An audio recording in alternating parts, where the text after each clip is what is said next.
Pemulangan jemaah haji Debarkasi Palembang 2023 berakhir pada 2 Agustus 2023. Total jemaah haji yang kembali sebanyak 8.466 jemaah dari 8.505 jemaah yang berangkat.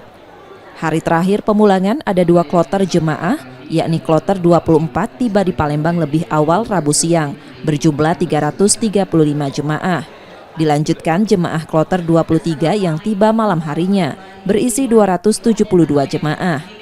Tahun ini, Embarkasi Palembang memberangkatkan 8.505 jemaah, masing-masing Sumsel 7.242 jemaah, Bangka Belitung 1.145 jemaah, dan 118 petugas kloter.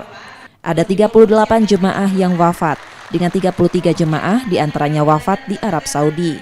Selain itu, 1 jemaah Idun Rohim dari kloter 20 hingga kini masih dinyatakan hilang dan terus dalam pencarian petugas. PPIH Embarkasi Debarkasi Palembang menilai proses penyelenggaraan haji tahun ini berjalan baik. Pihaknya mengapresiasi semangat petugas baik saat pemberangkatan, selama pelaksanaan haji maupun pemulangan.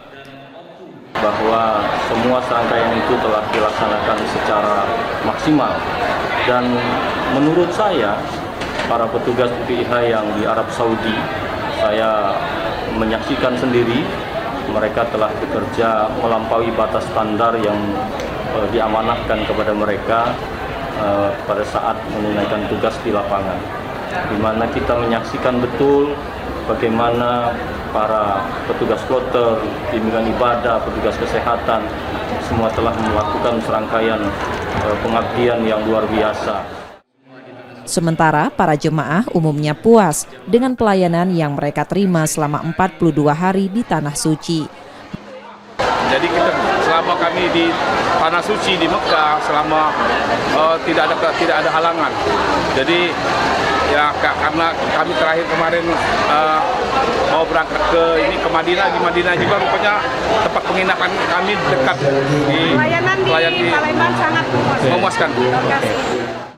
Masih tersisa 2 jemaah lagi yang hingga kini dirawat di Arab Saudi, yaitu Nishan Abdul Halim dari Muara Enim dan Syarkawi Yumi dari Lahat.